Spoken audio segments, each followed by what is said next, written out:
കഴിഞ്ഞ 30-40 ദിവസങ്ങളായിട്ട് എനിക്ക് തുടർച്ചയായിട്ട് തലവേദനയാണെന്നും തുടർച്ചയായിട്ട് വരുന്ന തലവേദനയെല്ലാം മൈഗ്രെയിൻ അല്ലേ എന്നും ചോദിക്കുന്ന രോഗികളുണ്ട്. ഒരു കാര്യം കൃത്യമായിട്ട് മനസ്സിലാക്കേണ്ടത്, മൈഗ്രെയിൻ എന്ന് പറയുന്നത് ഒരു എപ്പിസോഡിക് ഹെഡേക്ക് മാത്രമാണ്.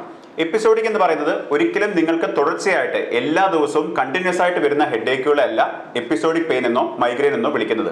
മൈഗ്രെയിൻ എന്നൊരു തലവേദന ഡയഗ്നോസ് ചെയ്യണമെങ്കിൽ അതിന് കൃത്യമായിട്ടുള്ള ക്രൈറ്റീരിയാസ് ഉണ്ട്. ആ ക്രൈറ്റീരിയകൾ ഒന്നൊന്നായിട്ട് എടുത്ത് വിശദമായിട്ട് നോക്കി അതിന്റെ പ്രസൻസ് നിങ്ങളുടെ ജീവിതത്തിൽ അല്ലെങ്കിൽ നിങ്ങളുടെ അനുഭവങ്ങളിൽ ഉണ്ടോ എന്ന് മനസ്സിലാക്കിക്കൊണ്ട് മാത്രമാണ് നമ്മൾക്ക് മൈഗ്രെയിൻ എന്ന ഒരു തീർച്ചപ്പെടുത്തലിലേക്ക് എത്താനായിട്ട് സാധിക്കുന്നത്. കേവലം MRI സ്കാൻ ചെയ്തുകൊണ്ടോ തലയുടെ CT സ്കാൻ എടുത്തതുകൊണ്ടോ മറ്റ് രക്തപരിശോധനകൾ കൊണ്ടോ ഒന്നും മൈഗ്രെയിൻ എന്ന് നമുക്ക് ഡയഗ്നോസ് ചെയ്യാനായിട്ട് സാധിക്കില്ല. മലയാളികൾ പൊതുവെ മനസ്സിലാക്കുകയും പഠിച്ചു വെക്കുകയും ചെയ്യുന്ന പല ഇക്വേഷനുകളുണ്ട്.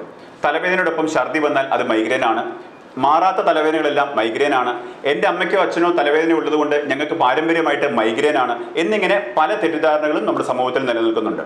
ഇത് മാറ്റിയെടുക്കുവാനായിട്ടാണ് നമ്മൾ വിശദമായിട്ട് കേസെടുക്കുകയും അവരുടെ എല്ലാ ലക്ഷണങ്ങളും വളരെ കുട്ടിക്കാലം മുതലുള്ള അവരുടെ ജീവിതത്തിലെ എല്ലാ ലക്ഷണങ്ങളും എടുക്കുകയും അത് അപഗ്രഥിച്ചുകൊണ്ട് അത് മനസ്സിലാക്കിക്കൊണ്ട് അനലൈസ് ചെയ്തുകൊണ്ട് ഒരു രോഗനിർണയത്തിലേക്കും ഡയഗ്നോസിസിലേക്കും വരുന്നത്. എന്ത് കാര്യങ്ങളുടെ അടിസ്ഥാനത്തിലാണ് നിങ്ങളുടെ തലവേദന മൈഗ്രെയിൻ തലവേദന തന്നെയാണെന്ന് നിങ്ങൾ തീർച്ചപ്പെടുത്തിയെന്ന് താഴെ കമന്റ് ചെയ്യുമല്ലോ.